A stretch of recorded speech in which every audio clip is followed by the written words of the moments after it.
Ladies and gentlemen, good morning, good afternoon and good evening to all of you, depending on where you're dialing in from. On behalf of Enlit Africa and in conjunction with ESI Africa, I'd like to welcome you to today's session on the role of Africa in the global hydrogen generation market. My name is Hendrik Malan and I'm the CEO of Frost & Sullivan Africa. And it's my privilege today to be your moderator for the session. So we'll be discussing how Africa can position itself in the world hydrogen market, and if indeed it's more than a mere possibility and a conjecture.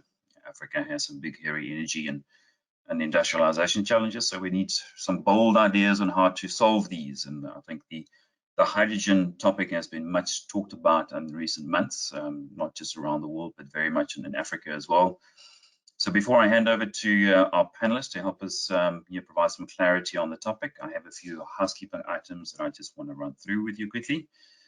So first and foremost, we'd like to thank all of our sponsors and our speakers who are with us over the next 3 days. Without you, we could obviously sort of not deliver these information sharing platforms and engagements around the important topics like the one we're about to discuss.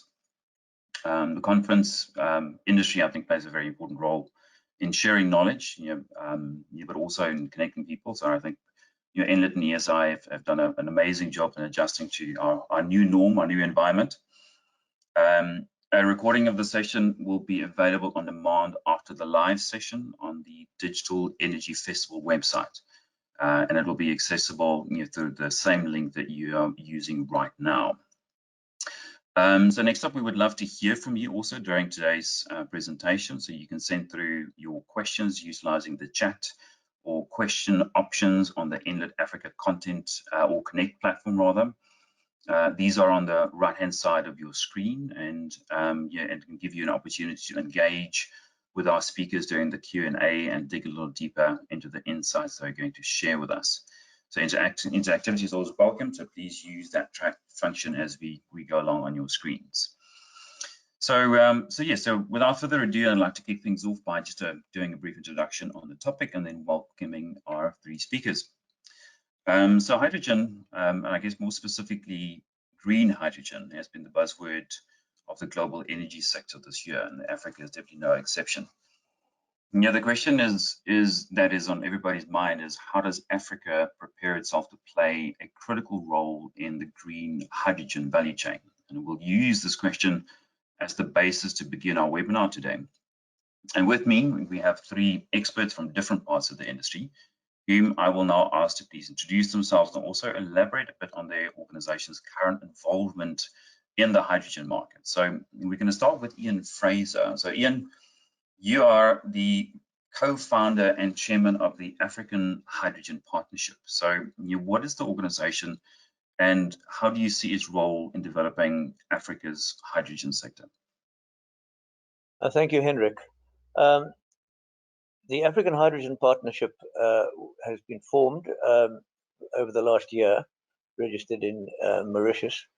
And the objective is to take advantage of the unique position that Africa has in the world in terms of hydrogen generation and specifically the generation of green hydrogen.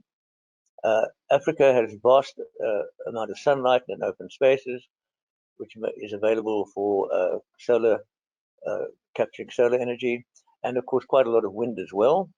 And the problem at the moment for Africa is that it is a net importer of energy, which is costing literally billions of dollars to the countries of Africa.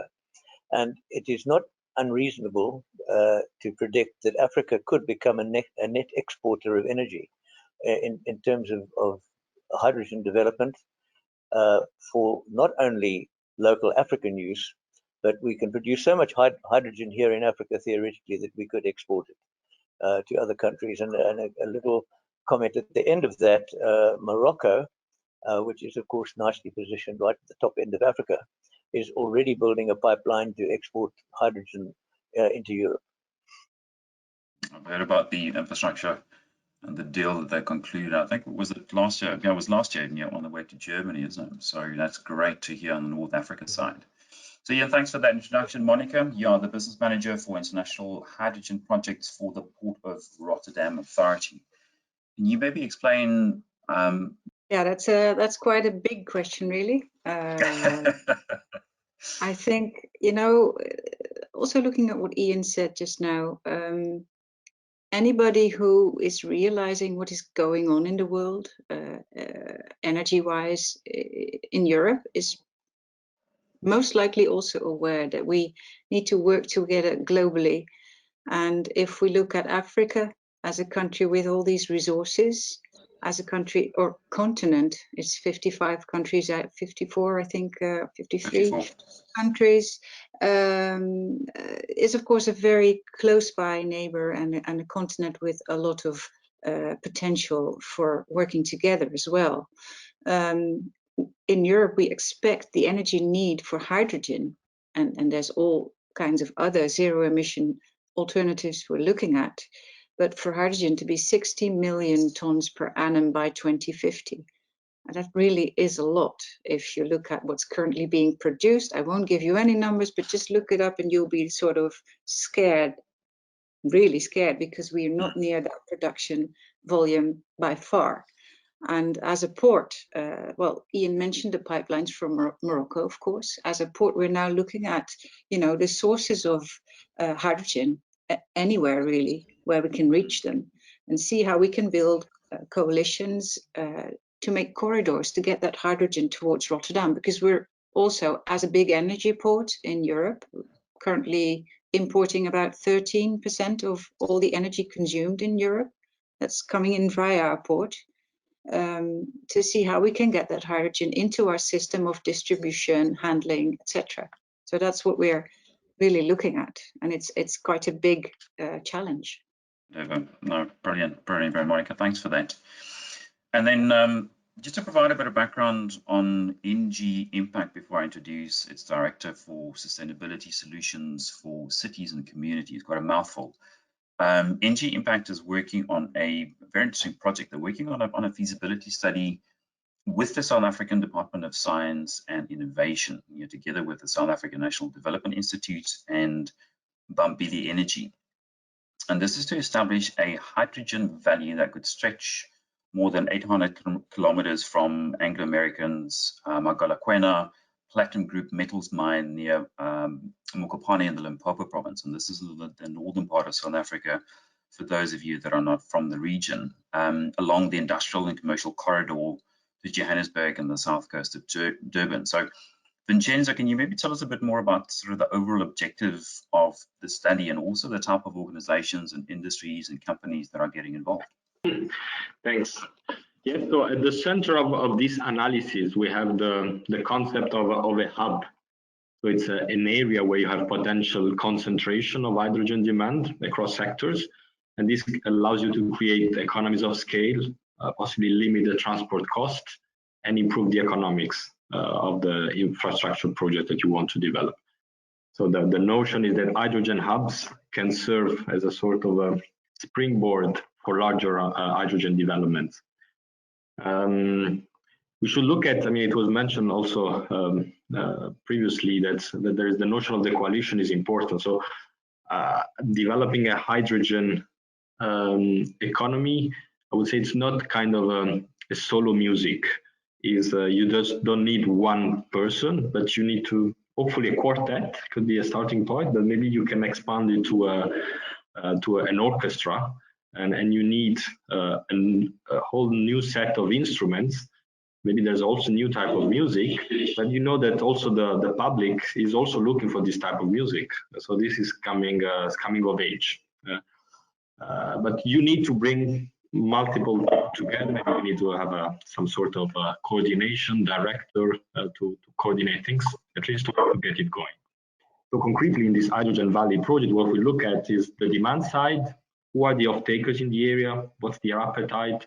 What's the potential for switching to hydrogen? And the supply side. So then we can see if there are conditions to set up this orchestra. We're looking specifically 3 hubs in the zone of Limpopo, Johannesburg, and the Durban Richards Bay area.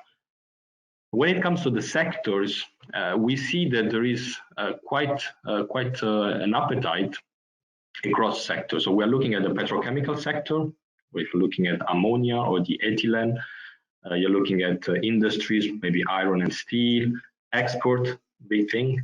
So maybe there is potential from the Durban Richards Bay port. There are other ports in South Africa which are also good candidates. So transport, particularly in heavy duty transport, trucks, buses, or even trains. And maybe also the use of fuel cells to provide reliable power. So I was hearing now that there might be some rollout power cutting in South Africa. So that could be also specific applications where there is potential. And one other thing that is driving the project is, yes, decarbonization is important, but also economic development is a key driver. So one element which is interesting is, for example, you know that South Africa is the leading platinum mining country, and platinum is a key component of the production of electrolyzers and fuel cells. So there is the possibility to have these co-benefits where you are developing new opportunities in the country, you are attracting investments, you are decarbonizing, but you're also supporting industries like the platinum industry. In terms of then the outcome of the study, the idea is that for each of the hubs, as I said, we have identified 3 potential hubs. Then we can identify what could be promising projects that could develop in the next horizon of by 2030 that are aligned with the just transition in South Africa, so they can also bring social and economic progress, and also see what the governments and the public authorities could do to facilitate, to create the right political conditions. And just to very important, because I think it's a theme that we will discuss during the call today, is that how you align all these actors or these musicians in this orchestra so that they can find the right music that they can play together and that really works. So it's a first step, but I think it's the first step of a hopefully very long journey. I think it's brilliant, and I think that, I mean, just picking up on a couple of important points that you mentioned is around the fact that, I mean, Africa is endowed with quite a number of very important metals, that are being used by the hydrogen industry, sort of around the anything from the platinum industry, obviously, to cobalt, nickel. I mean, Rwanda, I think Congo, Zimbabwe, obviously South Africa. There are a number of African countries with a significant amount of mineral deposits that can play a significant role, obviously, in the broader industry, and we're going to come back to that in a moment. But yeah, so just before we get stuck into the questions, just a quick reminder to our audience, you to send through your questions utilizing the chat or the question options in the Enlit Africa Connect platforms. These are on the right-hand side of your screen and give you an opportunity to engage with our speakers during the Q&A. So just picking up on a couple of comments from our speakers up to this point. So, I mean, Africa, to a large degree is obviously still a developing region. We're facing a number of challenges from electrification, but also low industrialization. I think it's important also to understand that the hydrogen industry and the value chain is not necessarily only just focused on the energy environment, but also very much in other industries like the transportation industries, and that it applies obviously to anything from rail to road to even sea transportation, etc. And Africa is endowed with this amazing renewable energy potential, ranging from solar to regional wind, and even geothermal on the eastern side of Africa and the Kenya side in particular. But this raises the question, in terms of the relevance of hydrogen and green hydrogen to the African continent longer term, and how we think Africa can start preparing itself to take advantage of the developments. And Vincenzo sort of kind of gave us an indication of the project that they're looking at. But Ian, you've also broached this idea in public before, so African taking advantage of some of the low-hanging fruit when it comes to hydrogen. Your take on this question, please. Thank you, Hendrik. Yes, there are 2 sides to it. One of the obvious things that we can do is export hydrogen, as per our comment about Morocco. And Japan, for instance, has indicated that they would probably buy all the hydrogen that Africa can generate. So there is obviously a potential not only to generate hydrogen for African use, but for export as well. But in terms of the low-hanging fruit within Africa, if one ignores the smaller applications like small villages that are a little isolated and could be powered from wind or solar energy in a sort of local system, there are one or two of these already under construction, and their idea is that if they have excess energy, they sell it back into the electricity grid. But the most obvious application is transport. If you look at certainly Southern and East Africa alone, without considering the rest of it, and there's a lot more than only that, the number of trucks on the road are unbelievable. I'm actually in Durban at the moment, and we drove down on Sunday, and it's actually becoming a problem with the huge volumes of road transport. And this is running through a road grid that runs from Cape Town as far as Addis Ababa and probably north of that, with links all the way down to the coastal ports, and of course inland to cities as well. And these vehicles are all running on diesel. And whilst there's a lot of talk about battery-powered vehicles, which I think is seriously impractical for even normal motoring, it's ideal for small city operations, but it's certainly not all that practical for cars. But for heavy vehicles, it's an absolute no-starter. It's not even worth considering. And the obvious solution is hydrogen.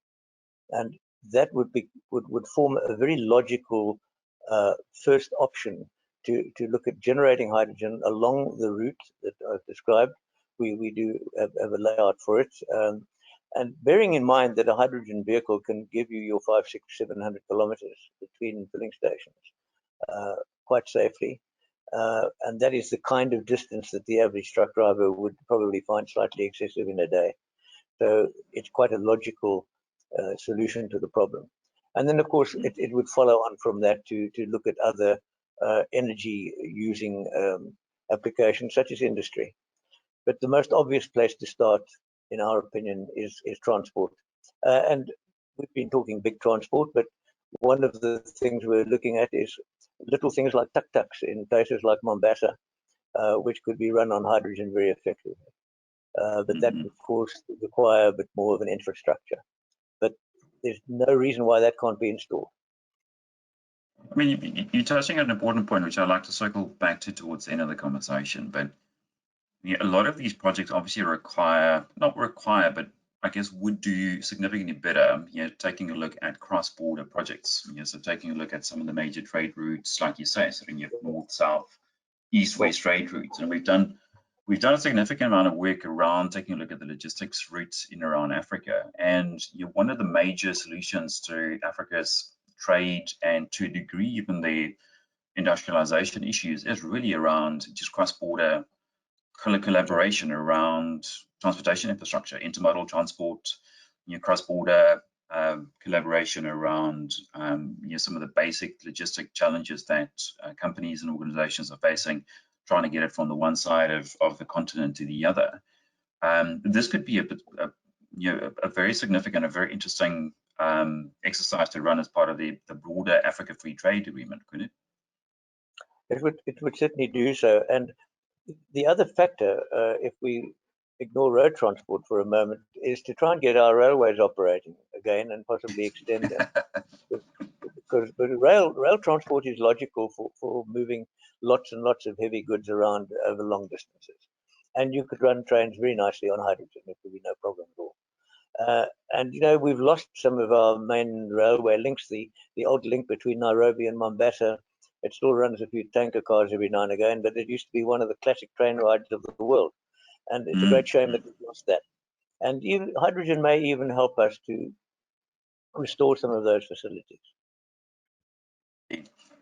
Monica, if I can circle back to you just around sort of the port of Rotterdam as a current off-taker, but also sort of what's happening in Europe and the use of hydrogen. Can you maybe elaborate a bit more around what are you seeing unfolding in Europe, and how do you see that unfolding in the African context sort of going forward? Because obviously, from a logistics perspective, it's very different.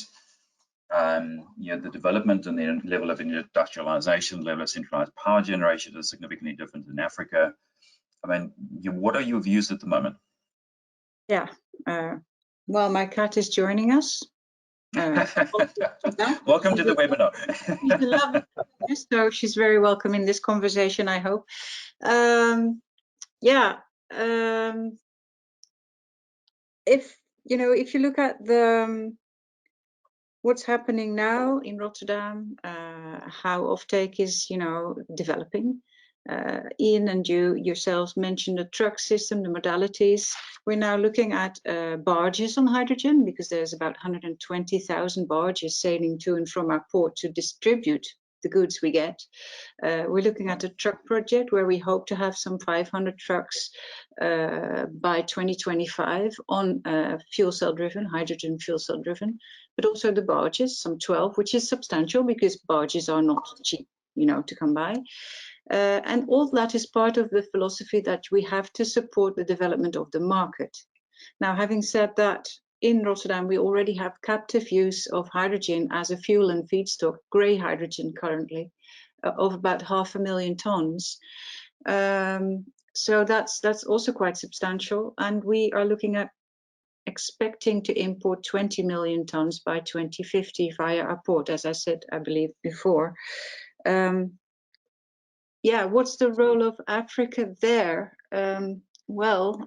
Supply, very important. And I think also, as I believe, Vincenzo, you said that the economic opportunity of that, while you are looking at a whole new economy developing across the world to be a provider of energy, and have something to trade, something new to trade, that's, I think, a big opportunity there as well. So, yeah, I'm not sure if I'm totally answering your question, so let me know.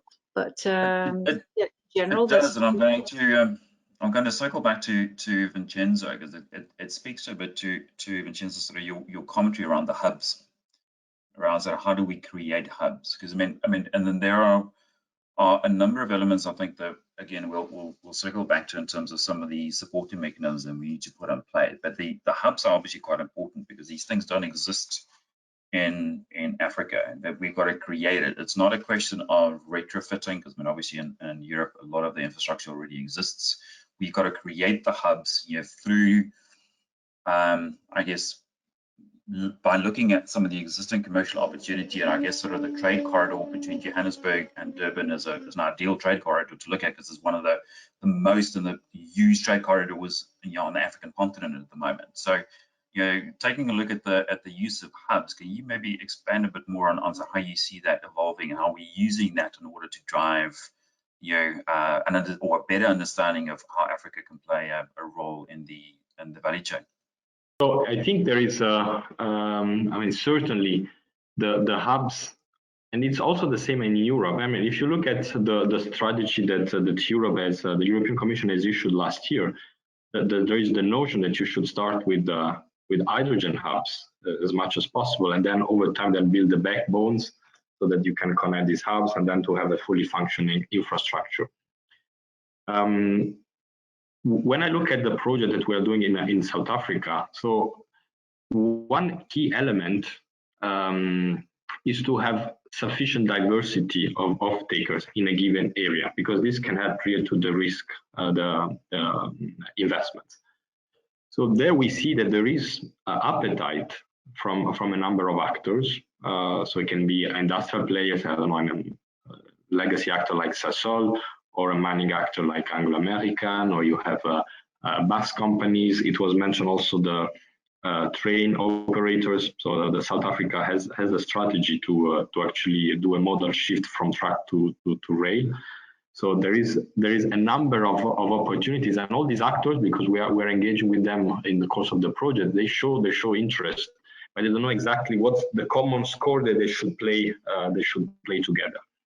There is also the potential for green hydrogen supply, and this can take different forms in different areas. So, for example, if you are in an area like Limpopo in the northeast side of the country, where it's mainly mining sites, then maybe you might have use that as an anchor load to develop first your green hydrogen production facility, maybe next to the mine, and then you start creating the production, the demand, and then maybe other loads can get on board. So you can have an hub that organically can develop.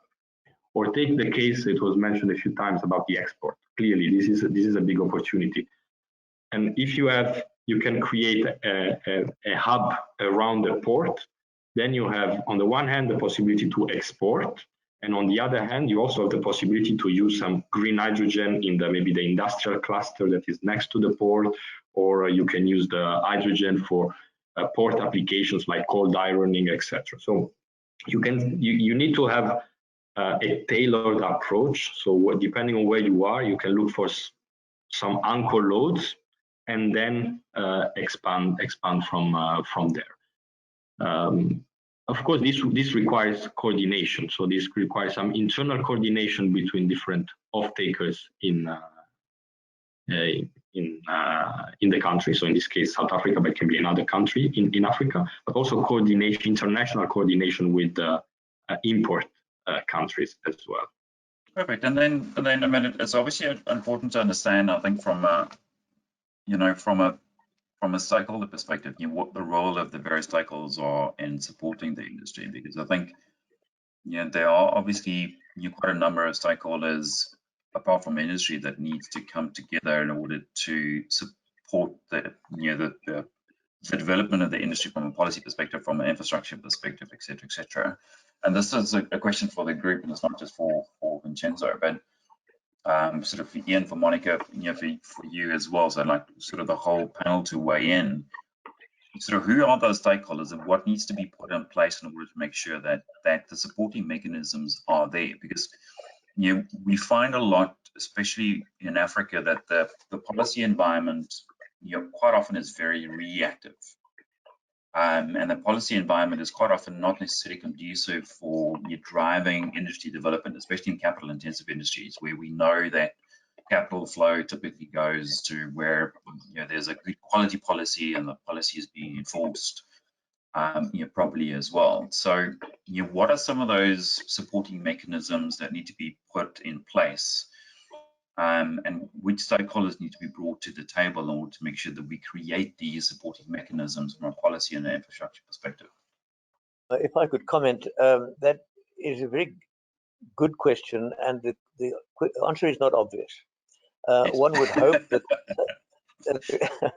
that the governments would of the various countries, including South Africa, would become involved, and indeed they're showing interest in doing so, but they move slowly and they tend to be bureaucratic, and nothing much happens for a while, and there's a great deal of talk. So at the end of the day, it's going to be the private sector. It's going to be projects like the one that Vincenzo is involved in, and so are we as a matter of interest at Mogalakwena, where we are going to power the big ore haulers on the platinum mine with hydrogen, which will be generated on site, partly from solar. I think there's also some grid input. And this is a pilot project on behalf of Anglo, but it's that kind of project that is going to spark this change that we need to happen in industry and throughout the continent. Because the next step from that, obviously, is to look at underground vehicles, which run on diesel at the moment, and that's pretty unpleasant if you're down a mine and the diesel engines are running and the ventilation systems are sometimes good, sometimes not so good. Running on hydrogen offers a solution to that, and it's also another one of the possibly low-hanging fruit that we should be looking at. But your question is actually something that we have not the total resolution to yet, except that of course is one of the major objectives of the AHP. I don't think I fully answered that question in your the first session, and that the AHP can aid in facilitating this kind of development in terms of industry and the government, link all these different players in the market and try to create some kind of network that will produce results. Vincenzo, Monica, would you like to weigh in? Because I mean, I mean, there is obviously a fair amount of R&D that's happening at a global level, and I know that the South African government is also, putting in quite a lot of capital into researching the topic. But quite often, it's better for the developing regions sometimes, in any case, to be technology adopters and focus on the execution thereof, as opposed to trying to be cutting edge from an R&D perspective. And I don't know if this is an industry that necessarily would follow that rationale or that rule of thumb.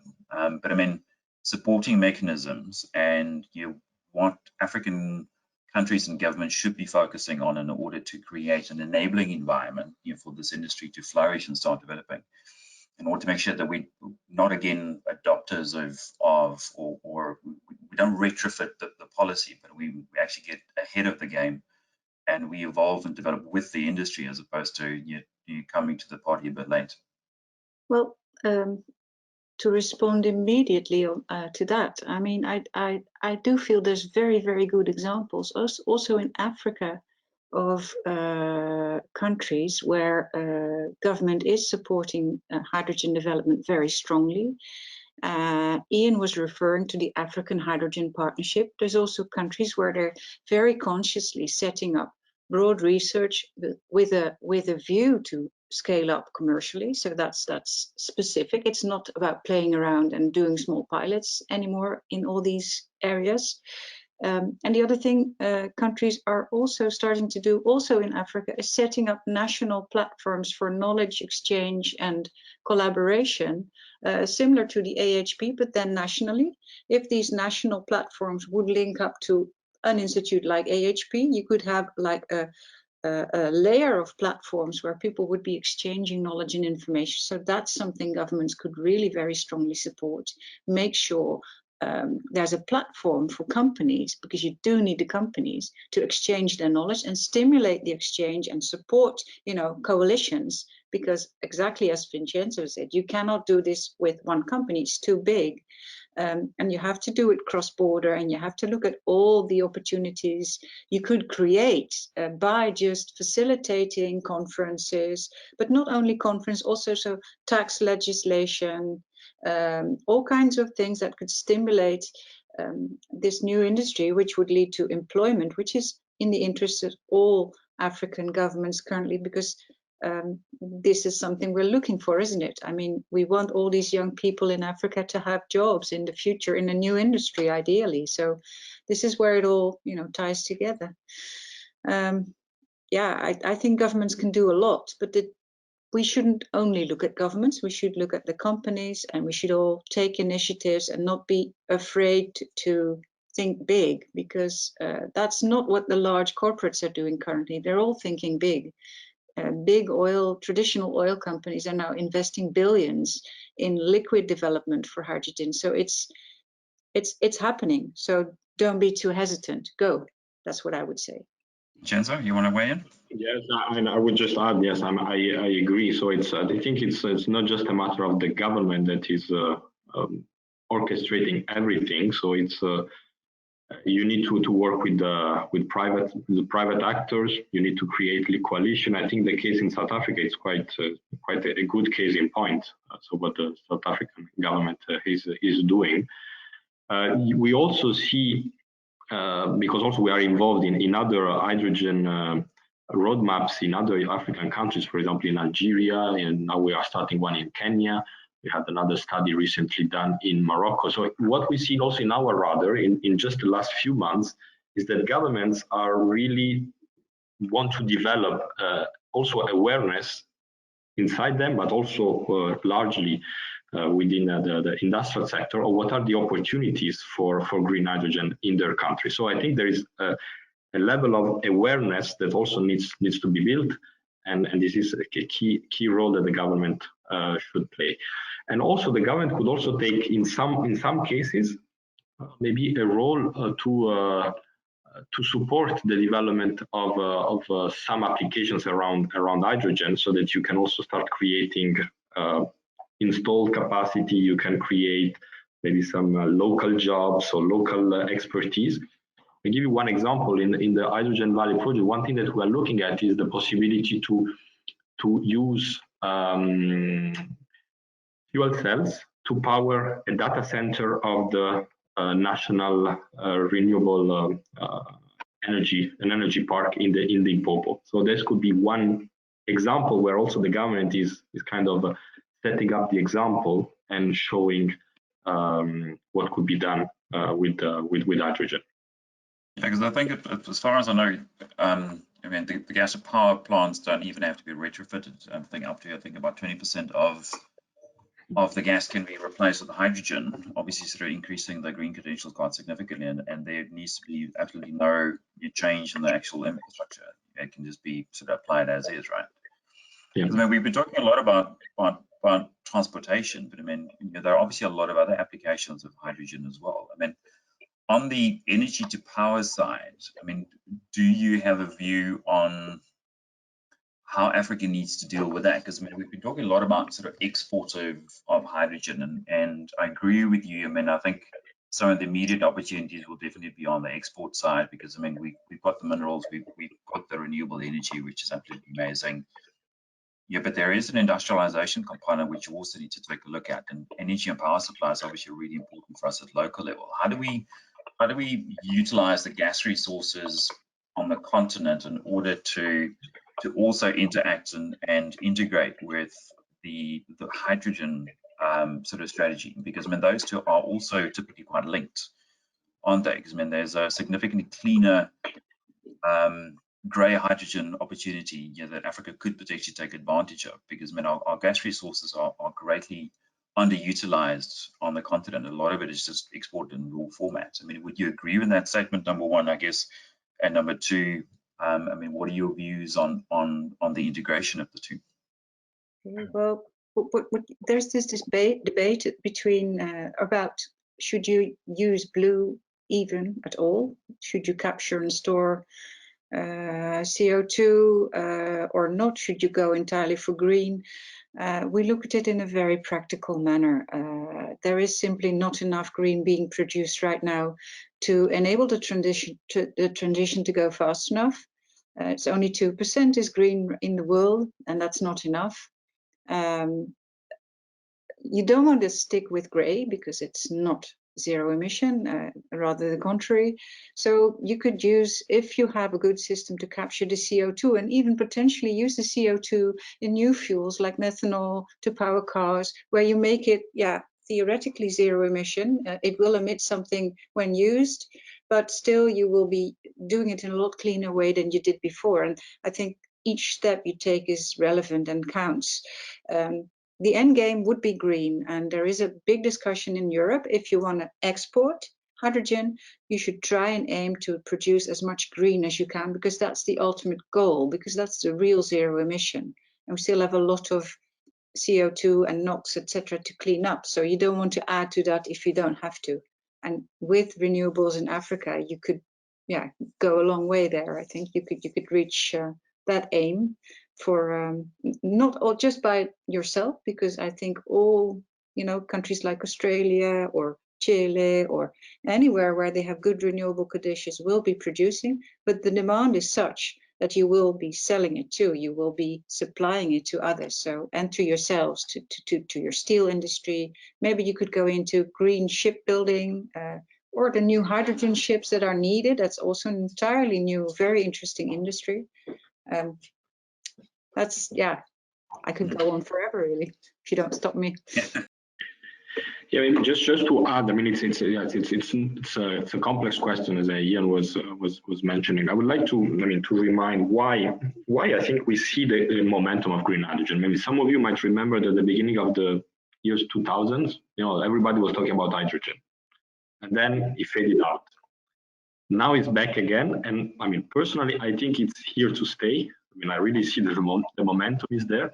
But what's different compared to 20 years ago? I think two things are different. One, we are, I mean, we have had the Paris Agreement, and we want to deliver a net zero world by 2050.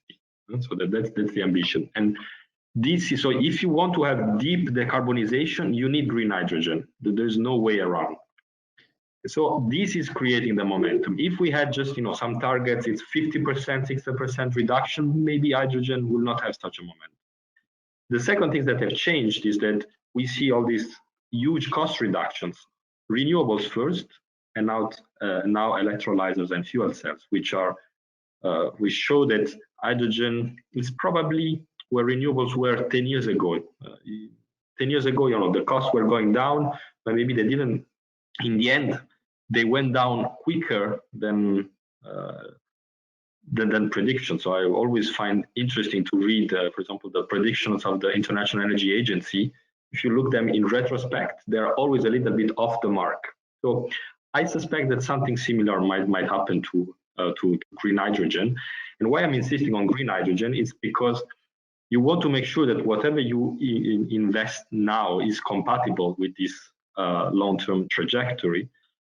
And one of the reasons that we see that some industries would like to embrace green hydrogen is because then they can reduce the transition risk, the climate risk related to the change of regulation or the change of consumer behavior, etc. So I think we should be, we should consider to have the gas probably as a bridge technology. Maybe there is gray hydrogen, it is there, and we should. We're already there. It could be a starting point, maybe to retrofit with carbon capture and make it blue. But I think with our eyes should be on green hydrogen, essentially. Totally agree. Yeah. I mean, I think one of the big challenges, obviously, that Africa is facing is the lack of grid power. I mean, we the vast majority of the continent struggles with very low centralized grid power, weak transmission and distribution infrastructure. So just distributed power, microgrids is definitely the solution to the broader challenge I think that we face. The chances of us getting sort of large centralized power generation facilities with large scale transmission distribution infrastructure, I think is relatively low. But that does mean that the solution is most likely relies on renewables, which is great, but it doesn't necessarily replace grid power, and it doesn't necessarily drive industrialization. But a combination between gas and between renewables is great, especially if you can start generating, and this is where hydrogen, I think, excites us, immensely, in that number one, there's an export opportunity for it, and number two, there's an energy storage component to it. And technically speaking, the energy can be stored into ad infinitum. It's not like a battery, obviously, that wanes and goes down. I mean, you can store it across seasons if you need to, which obviously addresses quite a lot of the hydro challenges that could potentially sort of fall into Africa because of climate change, etc. So the question in everybody's mind, though, is that at what stage, how long will it take for us to get a commercial solution in place for green hydrogen? Because the renewable space in Africa will develop, but it's hampered by the fact that we cannot store the energy effectively. So the time frame associated, and I agree with you that the time frame, especially at the moment, given the pace of innovation across quite a number of industries, it tends to get squashed based on the urgent requirement. And I think, Monica, you touched on the fact that, I mean, there is a real urgent requirement from the developed world, and especially Europe, in order to decarbonize, which means that there will most likely be a tremendous amount of effort going into researching the opportunities for hydrogen. And Vincenzo, you're saying that it's here to stay. I couldn't agree more, because I mean, it does seem like this is one of the most promising technologies that I think that we've seen in a while in order to address multiple issues and multiple challenges that we're facing at the moment. So I don't want to put you on the spot, but I mean, if we're going to look at this webinar X amount of years down the line, how long do you think it's going to take us to get to a commercially viable green hydrogen solution that can be utilized by a region like Africa? The underlying assumption is that it would be cost effective enough to store renewable energy for us to be able to set up the microgrids that Africa needs so desperately. Well, maybe I will try an attempt of an answer. So first of all, I think that I don't see in the short term the use of hydrogen as a storage solutions in terms of power to power, because the economics is quite challenging. The way that hydrogen can support the integration of more renewables is that On the one hand, you can have dedicated renewable power plants that are connected to the electrolyzer. So you have just that chain, which is separated to the grid. And if you're producing renewable electricity and you are then producing hydrogen, and then you look for off-takers that can take that hydrogen. Another route is the fact that if you have hydrogen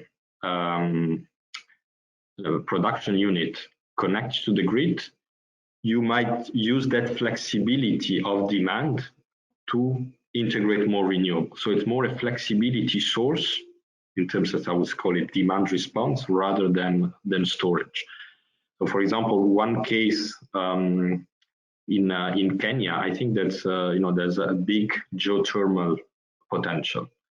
So there you might have there's a misalignment between when the geothermal it can produce and when the demand is there, because you have this big base load. So during the night you might have a challenge to cover the demand, but then hydrogen production could help you to fill that gap and then to better use your renewable potential. Of course, there are issues around, the capacity factor of the electrolyzer. Some challenges are there, but this could be another way in which hydrogen can support renewable integration. And the third one, you touched upon it, it can be around microgrids. So I don't know if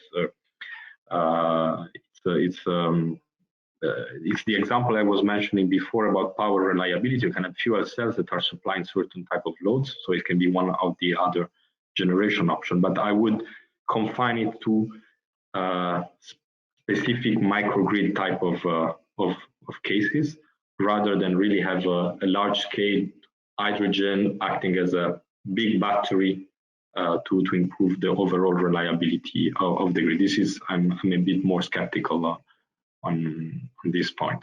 And in terms of the timing of these applications, I really think that within this decade, we will see a number of big developments in terms of installed capacity in some of the sectors that I mentioned. So it can be in the ammonia sector, in the petrochemical, the refining, the mobility, certainly. So this will happen in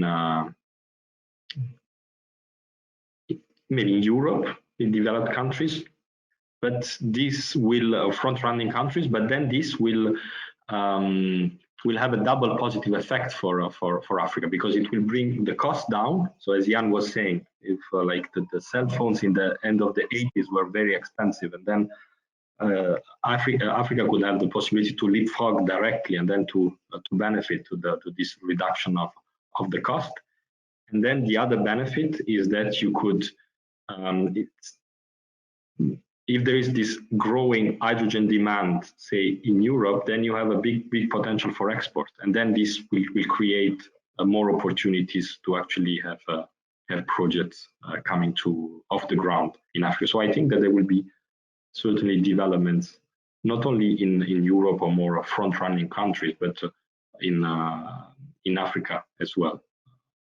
So I'm quite convinced on that. And then after 2030 is going to be more growing up these applications, adding scale, making these hubs grow, maybe connect the hubs, etc. Ian, Monica, do you guys have views on the time frame associated with commercial green and hydrogen? Well, I wanted to say, what I keep thinking is the importance of creating hubs.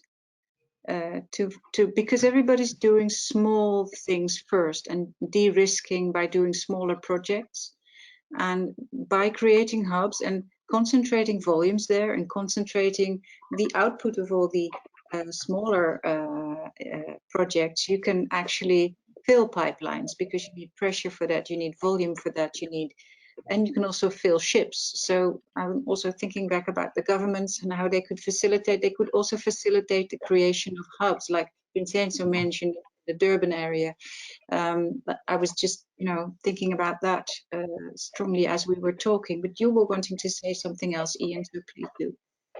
Yes, I wanted to mention, one of the things that creates a massive reduction in price is when things stop being built one at a time, or sort of by hand. And I'm not sure if I'm allowed to mention null hydrogen, but I just did. They are now putting together what amounts to a production line for electrolyzers in Porsgrunn in Norway. This is the first in the world. Up until now, an electrolyzer was an item that was specified and built and sold. They're now going to produce electrolyzers on a production line. That's going to make the same difference to the cost of electrolyzers and in turn the cost of hydrogen as Henry Ford made in the cost of motor car. It's an exact parallel. Made a huge difference when things are made on a production basis. And I think it's going to happen much quicker than we think. One of our vice chairman at AHP is Siggy Hucheman, German guy who lives in England. And he's calculated that within a year or two, we're going to get hydrogen down to about between $2 and maybe $3.50 per kilowatt, which is competitive. It will happen quicker once the thing speeds up. Once I'm searching for a word. I'm sorry. The momentum will drive it, and it'll gain momentum as it goes along. You triggered me. I want to respond to something Ian said immediately because he's so right. And I'm also realizing now and thinking about a situation where we were talking to a company wanting to set up electrolyzer capacity, and they were literally saying we could easily scale up to 1 gigawatt within a few years, and it would be, hydrogen produced at the price of grey hydrogen. But we need to be sure about the offtake. So that's one last thing governments can do. Look for the offtake together with organizations like ours. That's what we do as a port. We connect the supply with the offtake side behind our port because we want to make sure that the volumes go up fast enough. So to try and connect supply and demand is another thing to do. Absolutely. Yeah. Yeah, sorry. Monica. No, I would just want I want to reinforce this point. I think I started the first point on around hubs, and hubs it's really about making demand and supply meet and create economies of scale. So here what we have as a key challenge is to have enough volumes, and so you want to create the supply and demand.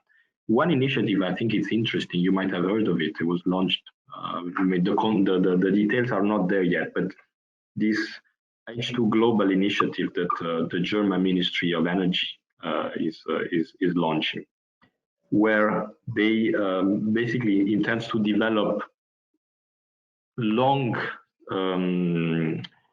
cost-competitive green hydrogen projects outside Germany, so looking for possible exporting countries, and South Africa is one of them, and then have some sort of long-term purchase agreement so that you can provide security to the investor. And these projects, the what has been fair so far, it's not final, but we're talking about projects which are 100 megawatt and above. So it's really creating the scale.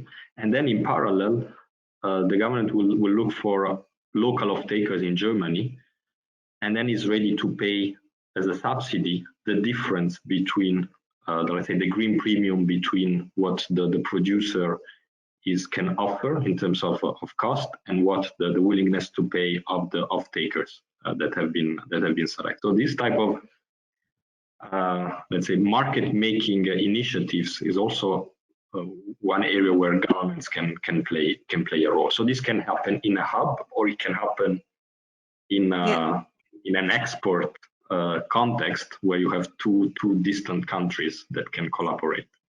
Yeah, and it's not only happening in Germany. I think it's a mechanism that will be in place in Northwestern Europe, where there's countries sort of destined to import because they cannot produce themselves.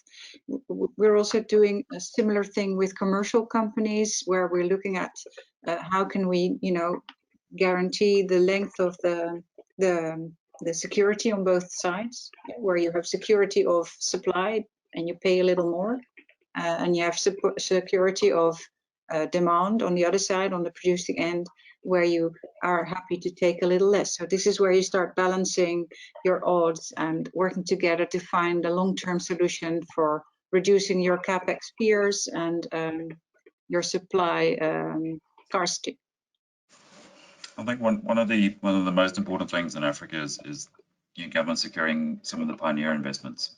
So making the first move and securing the initial large-scale anchor investments in order to make sure that you've got the off-takers, because even the pilot, the pilot initiatives still need off-takers in order to justify the pilots. And I think all the infrastructure projects across Africa, the more successful ones that we've looked at, but have definitely been the ones where government got involved in securing the pioneer investments, and making sure that the supporting mechanisms were there, and then sort of building on from that. And then sort of, Monica, to your point, providing some security, to the institutions then getting involved, because I mean, there is a fair amount of risk involved in investing in a developing region like Africa. But governments can play a significant role in reducing that risk, not necessarily putting capital on the line, but providing security, which is a really important aspect. I keep wanting to respond. Trigger this discussion a little. I would also really like to emphasize that my concern would not be that there's no offtake or that there's not enough demand for the producing end. My real concern would be, can we produce fast enough to reach climate agreement targets, which are pushing demand really heavily in Europe, especially. And I'm really, I'm even sometimes wondering, should we really press so hard for that security of offtake, because the demand is increasing rapidly because taxes on CO2 emissions are going up, and the whole system in Europe. It's of course, I'm in Europe now, and you are not right now. We're in a different area, of living in different places. But whatever newspaper I open here, or whatever big discussion by big companies I hear, it's all about how can we get there fast enough? Where do we get the green hydrogen fast enough? So I think the risk on the producing end is actually a lot lower, a lot less gigantic than you might fear. I think the big risk is in Europe, where we're really trying to get that hydrogen. Gentlemen and lady, we are unfortunately running out of time, so I need to start asking you to just maybe sum up in a quick 30 seconds, because we got it stuck into a couple of really interesting topics towards the end. So I'm going to ask you just in 30 seconds, just sum up, I guess, some of the key points you would like the audience to take home from today's conversation. Who would like to start? Vincenzo, would you like to maybe just give us a parting couple of thoughts? Yeah, maybe very, very quickly. So I think first point is that hydrogen is happening. So, and I think it's really moving fast. 5 years ago, it was not at this stage, and this is really opening opportunities for Africa. Green hydrogen is also can be a growth engine for Africa. So it's decarbonization, yes, but there is also really an opportunity to valorize the local renewables, to create opportunities via the export, to develop new industries, but also make existing industries more compatible with the net zero world. And Africa has a number of a number of key strong points to play a role in green hydrogen. So I think that the rest potential has already been mentioned. The export potential seems to be to start really to materialize, and we see that there is a growing policy support. So I think that there is some increasing awareness in the governments, in the companies, that this is really can be an important opportunity. And the last point, so just to go back to my initial point, so I think it's really about creating coalitions and collaboration of multiple and diverse actors. So public and private, so that if you want to make the projects off the ground. So the hubs, whether internal hubs or hubs around the ports to then export hydrogen, are really going to be the starting point of the journey, because you want to create economies of scale. And the type of collaboration that we are seeing in the project we are doing in South Africa, where you have the South African government, Anglo, Mbili, ENGIE, I think is the right mindset, and we hope to see more of this type of collaborations in the future. Perfect. Thank you very much, Ian. You're next. We keeping the best for last, Monica. ladies last in this case. I can only endorse what Vincenzo has said. And of course, this is where the African Hydrogen Partnership comes in to achieve exactly what you're describing, Vincenzo, to link the efforts of all the different players in this technology, in this market, so that there is a common aim, a common goal as far as one can achieve that. Obviously, there will always be different agendas in any kind of development of this kind, but to coordinate that as much as is possible, and that is the primary role of the AHP, and that is what we are setting out to do. Brilliant. Ian, Monica, over to you. Thank you. Well, I would say most emphatically, I think, network inside, do your networking inside your country, across border and across continents, because the knowledge is everywhere. And you need many commercial initiatives to work together to get this big. And I think you have so much in your favor, working in your favor. These renewables are yours only. So you can decide what you do with them. You have the youngest and largest fresh workforce in the world, probably.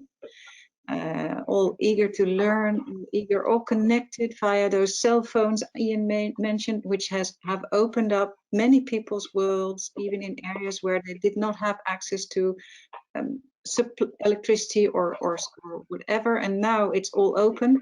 So the position you have is excellent to move forward fast. So don't look elsewhere. Look at what you can do, because you can already do it, I think.